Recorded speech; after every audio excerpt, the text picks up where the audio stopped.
नमस्कार, आप देख रहे हैं मुद्दा गरम है। मैं हूं आपके साथ राहुल सौमित्र और आज का जो विषय है दिवाली पर गज ग्रहण। ये हमने क्यों लिखा है, इसके पीछे की वजह क्या है, जरा वो समझिएगा। मध्य प्रदेश के बांधवगढ़ टाइगर रिजर्व में 7 हाथियों की मौत ने कई गंभीर सवाल खड़े किए हैं। वाइल्ड लाइफ कंजर्वेशन के मामले में मध्य प्रदेश का बड़ा नाम है। ऐसे में टाइगर रिजर्व के अंदर 7 हाथियों का मारा जाना खतरे की घंटी है। हाथियों तक जहर कैसे पहुंचा, और अगर जंगल में हाथी सुरक्षित नहीं है तो टाइगर की सुरक्षा की क्या गारंटी है। अब ऐसे में कई सवाल खड़े हो रहे हैं, जरा वो सवाल समझिएगा। बांधवगढ़ टाइगर रिजर्व में 7 हाथियों की मौत कैसे हुई, पहला सवाल तो यही है। अब दूसरे सवाल पर आते हैं। जहरीला खाना हाथियों तक किसने पहुंचाया? जहरीला खाना खाने से मौत हुई तो। तीसरा, क्या शिकारियों ने हाथियों की जान ली? ये भी एक पॉइंट है। ये तीसरा, क्या ऐसा हो सकता है? चौथा, क्या स्थानीय लोगों ने हाथियों को निशाना बनाया? ये भी एक चौथा वैलिड पॉइंट है। और अब 5वां सवाल आता है, बांधवगढ़ में अगर हाथी सुरक्षित नहीं है तो टाइगर कैसे सेफ रहेंगे? ये हमारे वो 5 सवाल हैं जिस पर आज की डिबेट इर्द गिर्द घूमेगी। अब इस पे वन विभाग के उप निदेशक ने क्या कहा है, इन सवालों के बाद उनकी बात जरा सुन लेते हैं, उनका क्या कहना है। इसकी पूरी अभी टीमें बना दी गई है, जांच कर रहे हैं हम और घायलों का इलाज कर रहे हैं। डॉक्टर्स की टीम आ गई मौके पर और सारा दवाइयाँ वगैरह लेकर के बाकी जो घायलों का इलाज कर रहे हैं। और अभी तक 4 अभी डेथ हुई है, ये रिपोर्टिंग हुई है। ये 13 हाथियों का झुंड था और बाकी अभी कुछ स्वस्थ भी हैं जो जंगल में बाजू में अभी हैं, दिख रहे हैं। ये उपनिदेशक हैं, बोल रहे हैं कि 13 हाथियों का झुंड था, इसमें से 7 हाथियों की मौत हो गई है। अब इस पर सियासत भी खूब हो रही है। सत्ता पक्ष और विपक्ष का क्या कहना है वो भी सुन लेते हैं। तो उसमें तो पूरा वन विभाग का अमला लगा हुआ है और उसके कारणों का पता करके, और जो भी घटना दुर्भाग्यपूर्ण है, लेकिन अभी इसकी कारणों पे जाना पड़ेगा, क्या परिस्थिति आती, क्या हो गया है। हमारे यहाँ पहले वैसे भी 2017 तक हाथी बहुत कम थे, 7 थे, मात्र 7। छत्तीसगढ़ से माइग्रेट करके आया 2018 में ये हाथियों का झुंड, जिससे वहाँ हाथियों की संख्या बढ़ी। वहाँ की जो फसलें थीं वो ख़राब हो रही थीं। ऐसी परिस्थितियों में हाथियों की जो जान को खतरा बना रहा वहाँ पे, तो वो एक बड़ा जांच का विषय है। माननीय वन मंत्री महोदय और एनिमल हस्बेंड्री पशुपालन मंत्री महोदय दोनों के इस्तीफे होने चाहिए। इसके ऊपर पूरी तरह से सरकार का फेलियर है। अब कांग्रेस तो 2-2 मंत्रियों के इस्तीफे की मांग कर रही है इस पूरे मामले में। 3 खास मेहमान हमारे साथ जुड़े हुए हैं। ब्रजगोपाल लोहिया जी हैं, भारतीय जनता पार्टी के प्रवक्ता हैं। ब्रजगोपाल जी, स्वागत है आपका। अंबिका शर्मा जी हैं, कांग्रेस के नेता हैं। और हमारे साथ रायपुर स्टूडियो से नितिन सिंघवी जी हैं, वाइल्ड लाइफ एक्टिविस्ट हैं। आपका भी बहुत स्वागत है। लेकिन सवाल नितिन सिंघवी जी, मैं आपसे ही शुरू करूंगा, चूंकि ठीक है दोनों पॉलिटिकल पार्टी के लोग जुड़े हुए हैं, लेकिन आज आपकी सबसे ज्यादा जरूरत है।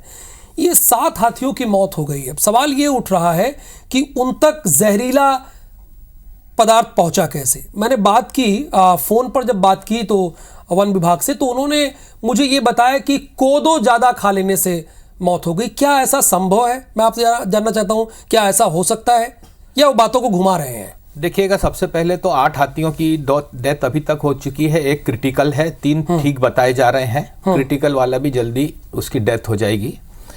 अब कोदो का जहाँ तक प्रश्न है, तो ये कोदो अधिक खाने से वाली बात जो बोली जा रही है, बड़े आश्चर्यजनक लग रही है और मैं इससे सहमत नहीं हूँ।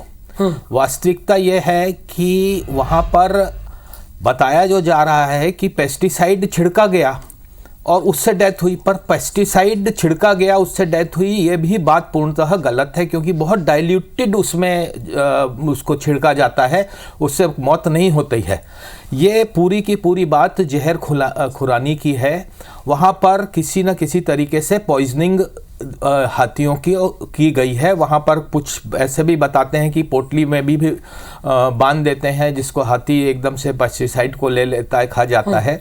तो ये तो प्राइमा फेसी जो है मेरी नज़र में पूरा का पूरा जहर खुरानी का मामला दिख रहा है। अब जो भी जांच में सामने आएगा, और इसके लिए बांधवगढ़ जो टाइगर रिजर्व प्रशासन है वो पूरा जिम्मेदार है। अगर आप अनुमति दे तो मेरा स्पष्ट आरोप है मध्य प्रदेश वन विभाग पे कि वो हाथियों को कतई पसंद नहीं करता। कैसे? ये तो बहुत बड़ा आप एलिगेशन लगा रहे हैं। मैं इसलिए आपको बोल रहा हूं कि ये रिकॉर्ड में है और इन्होंने माननीय उच्च न्यायालय, जबलपुर उच्च न्यायालय में स्वीकार किया है कि हमारे यहाँ पर जो भी हाथी आता है हम उसको पकड़ लेते हैं टाइगर रिजर्व में ट्रेनिंग के लिए। मैं 2 छोटे से घटना बताता हूं आपको कि 2 हाथी अभी इन्होंने फरवरी मार्च में पकड़े। मैंने बांधवगढ़ के फील्ड डायरेक्टर से बात की, उन्होंने मुझको बताया कि हमको कान्हा टाइगर रिजर्व में जरूरत है, तो इनको बायोडाइवर्सिटी से मतलब ही नहीं है। उसके बाद में 2 हाथी और गए थे, इसके लिए इन्होंने कर्नाटक से एक बुलाया कि वो मशाल लेकर के भगा रहे हैं। एक बंगाल से टीम बजाई जो हल्ला बोल है, हाथी घिर गए। वो पूरब जाते थे तो वहाँ हल्ला बोल, पश्चिम जाते थे तो वहाँ हल्ला बोल। अल्टीमेटली मुझे भारत सरकार को चिट्ठी लिखनी पड़ी, उनका ऑब्जेक्शन आया तो दोनों टीमों को बाहर किए और वो वापस आ गए। मध्य प्रदेश वन विभाग सिर्फ और सिर्फ टाइगर की सोचता है, टाइगर की सोचता है, किसी दूसरे एनिमल की नहीं सोचता। चलिए एक पॉइंट आ गया।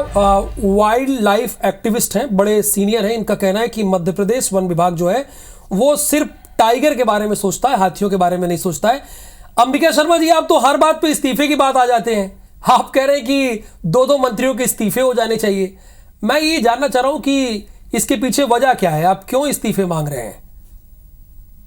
राहुल जी, बड़ा गंभीर मसला है, सरकार का फेल्यूर है। वन्यजीव संरक्षण जो पूरी तरह से मध्य प्रदेश में होना चाहिए, उसमें कहीं ना कहीं बहुत बड़ी चूक दिखाई दे रही है। नैतिकता के आधार पर इस्तीफा हो ही जाना चाहिए, उसमें क्या बात है।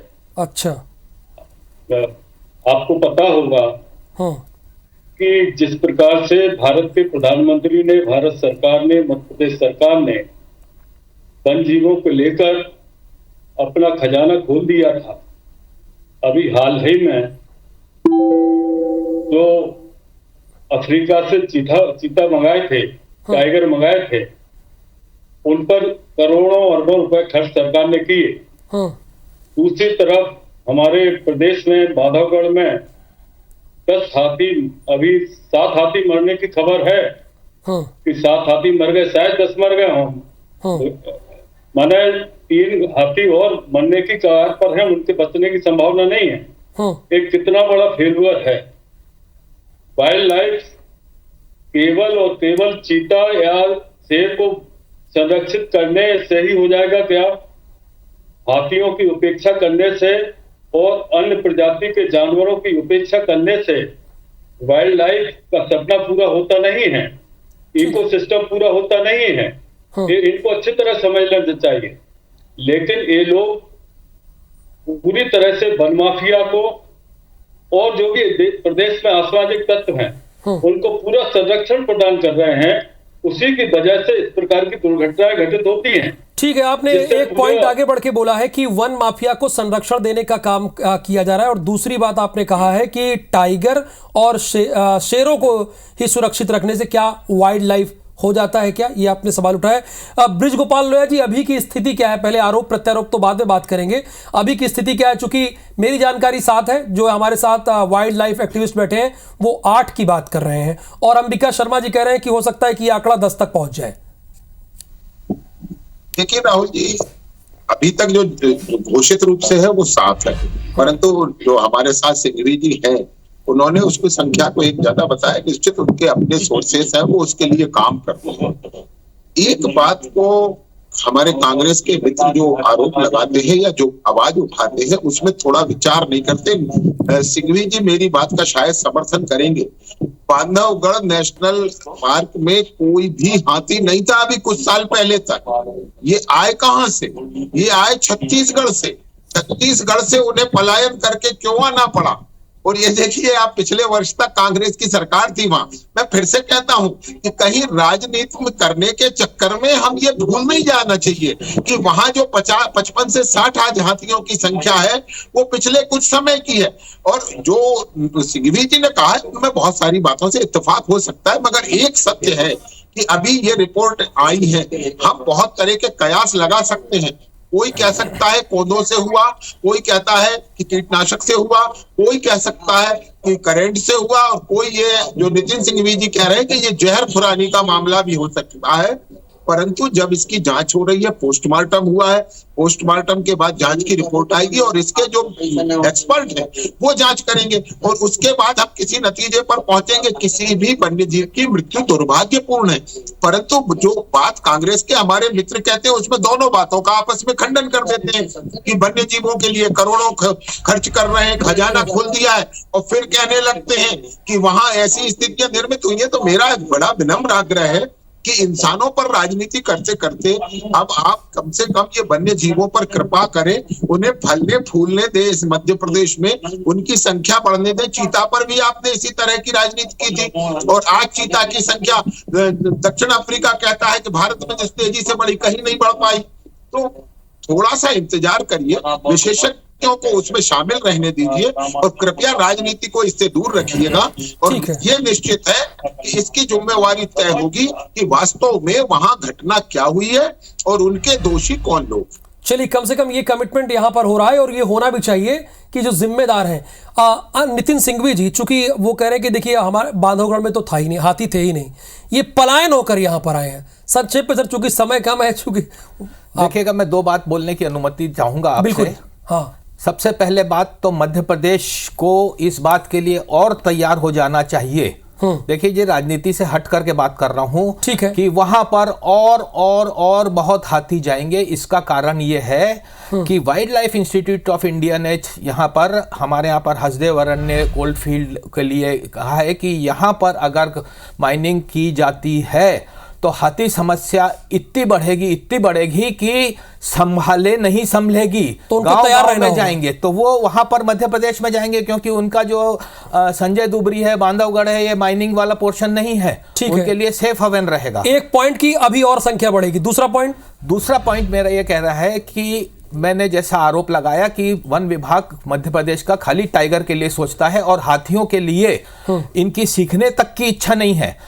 कैसे ये बात करें, बहुत बड़ा आरोप लगा रहे हैं। मैं बिल्कुल ये बोल रहा हूं कि माननीय उच्च न्यायालय में या जो लंबित याचिका है उसमें हमने निवेदन किया कि हाथियों के लिए कर्नाटक से एक्सपर्ट्स बुलाए जाएं, और माननीय न्यायालय में वीसी में मान करके वीसी में उनको जोड़ा भी, पर वन विभाग के अधिकारियों ने कहा कि नहीं, हमको किसी भी एक्सपर्ट की जरूरत नहीं है, हम एक्सपर्ट हैं, हम कॉन्फ्रेंस अटेंड करते हैं, मीटिंग्स अटेंड करते हैं।